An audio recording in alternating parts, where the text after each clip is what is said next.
Hello everyone. Again, I hope you had a smooth first week back after spring break and with everything transitioning to online.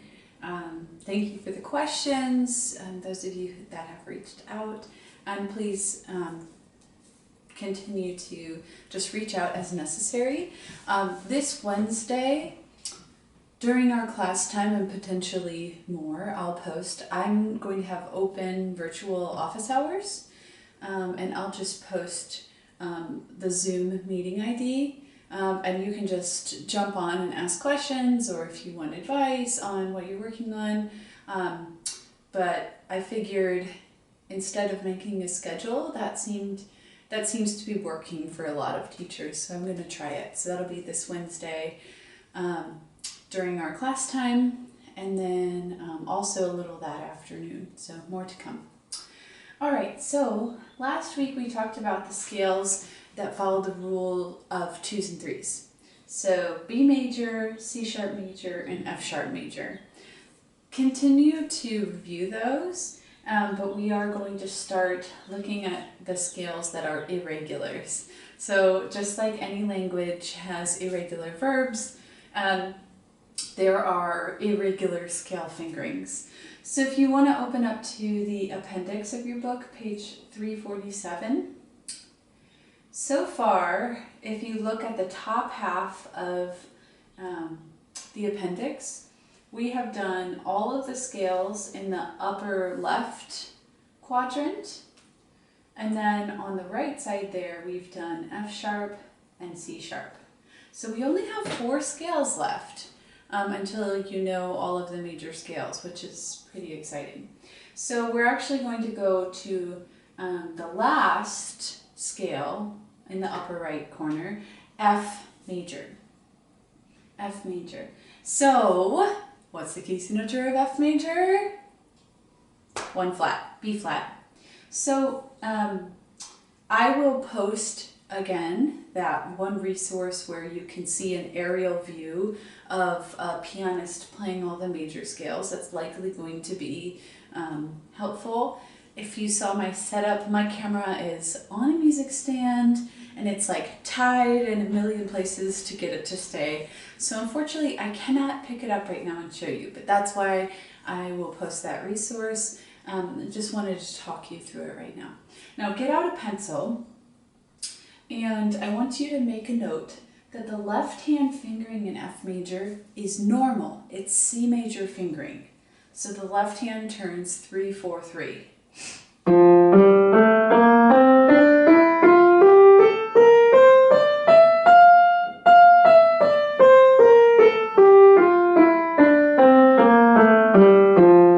So the left hand is predictable. It follows C major fingering. Now the right hand is the tricky one. If we were to try C major fingering with F major, if we tried to turn after 3, this is what happens. Our thumb would have to go on B flat, and that is uncomfortable. Now you might say, oh, I can do it. I have no doubt that you can, but our goal eventually is to be able to be virtuosic with all of these and be able to play them quickly. And if I were to turn with my thumb, let's see how this goes. I just can't do it personally because I've done it so long one way.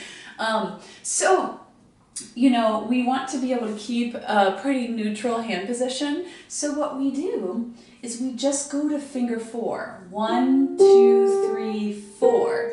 The 4 comfortably fits the B flat, kind of like the rule of 2s and 3s. Turn. And turn again so your thumb is on F. So essentially the right hand fingering is going to be 4, 3, 4. So 4, 3, 4. And notice we don't use our pinky at all in this scale, kind of like the left hand in B major. Okay, so I do suggest, if this scale is new for you, clicking on the link in the announcement where this is posted for the aerial view. Okay, Now, just to review the chord progression, 1, 4, 1, 5, 1. Let's put our theory brains on for a second. Our 1 chord in the key of F is F. Our 4 chord is B flat. And our 5, 7, the root, I'm saying the root here, is C. Now, that's the theory way of thinking of it. 1, 4, 5, F, B flat, C. And if we think about the structure of how our hands move, F major will be in root position. Now for the B flat chord, I already have F on bottom. So on top, I'm going to use B flat and D. F, B flat, D. Back to 1. 4, 5, 7. We remember bottom note goes down half step. Scale degree is 4 and 5. E, B flat, C.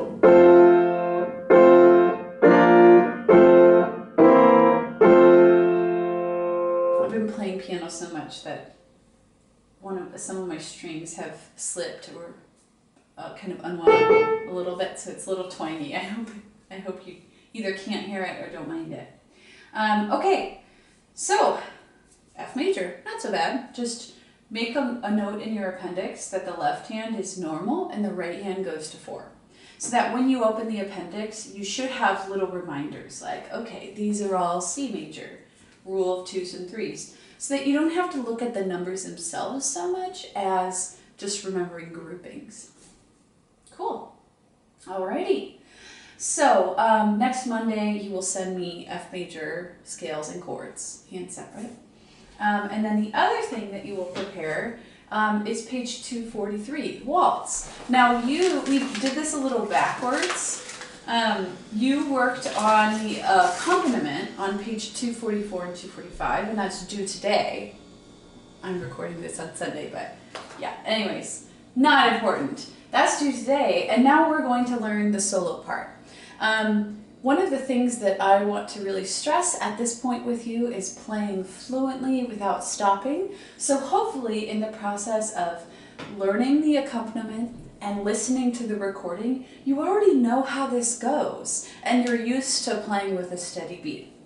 So we're going to talk through this and kind of mark it up, but you will be playing this for me next Monday. Okay, so if you take out a pencil, or I guess you already have it out, I want you to actually pause this video right now, please, and I'd like you to analyze the left-hand chords as if they were blocked. So for instance, measure 1 is a C major chord. Now you can choose what's most beneficial for you. You can write letter names like pop chord symbols, slash chord notation, or you can use Roman numerals. So I'd like you to go all the way through and do that now. Okay, hopefully you paused it, maybe you didn't, and I just sound like a crazy person. So I am going to go through and just clarify what the chords are. Now, you start your left hand with a C major triad, and you'll notice that they start with finger 4.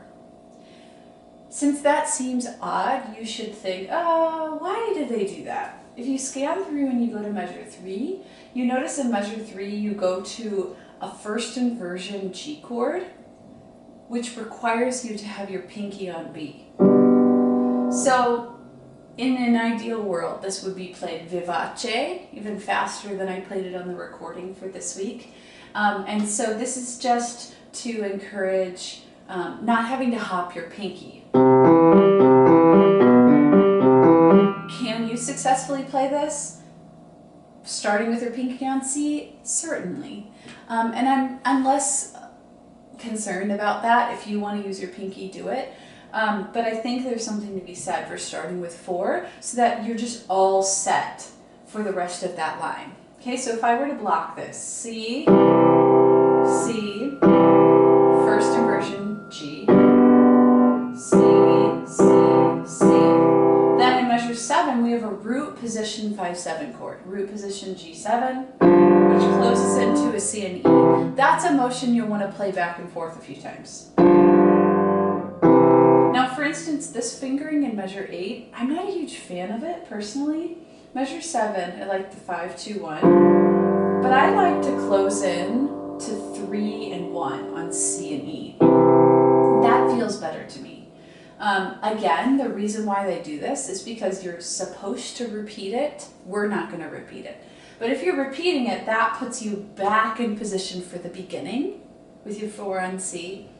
And again, I think as long as your fingering isn't, crossing over in a weird way, it's going to be different for different hand shapes, okay? So no worries. So the first section, C, first inversion G, root position G7, C. Cool. Going on, in measure 9, we have that first inversion G chord again, twice, C chord twice. Now this is the trickiest transition for some people. Measure 13 is a first inversion A chord, C sharp, E, A. And actually going from the C major chord to the first inversion A chord, and then to a root position D minor chord, I think is a pretty natural progression. C major, first inversion A, root position D minor.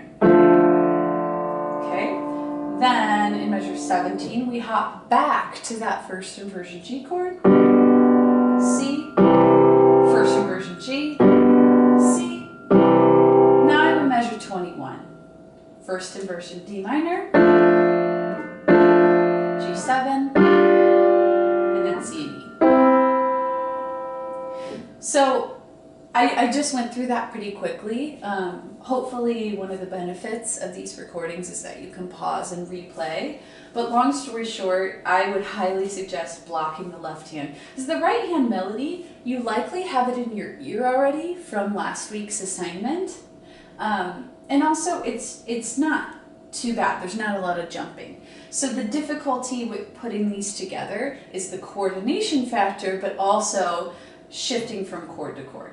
So I'm going to go ahead and play through the whole piece without repeats, blocking the left hand, and I would suggest you try to play with me.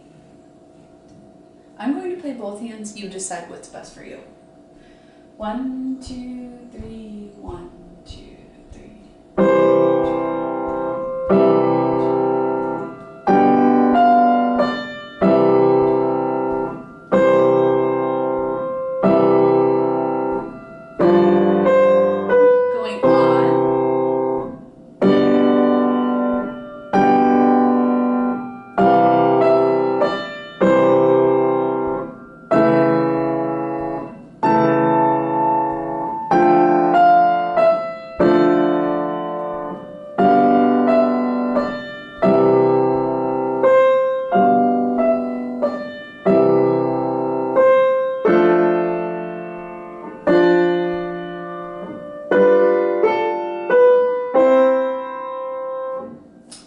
So again, a good idea would be to replay that. Block the left hand with me, play the melody with me, try them together. And now I'm going to go ahead and play the full song as written. I realized about halfway through that I was being bad and wasn't paying attention to dynamics. Make it so that your dynamics are better than mine. Yay! I've been working outside all day because it's beautiful, and I realized how weak I've become over the winter, and I'm like a little drained, so sorry about that. When we have the F-P or the P-F in the first section, since we're only doing it once, I'm going to let you choose which one you start, whether you think this should start loud and bold or soft and timid. Okay, so I'm going to play all the way through without repeats, as written. 1, 2, 3, 1, 2, 3.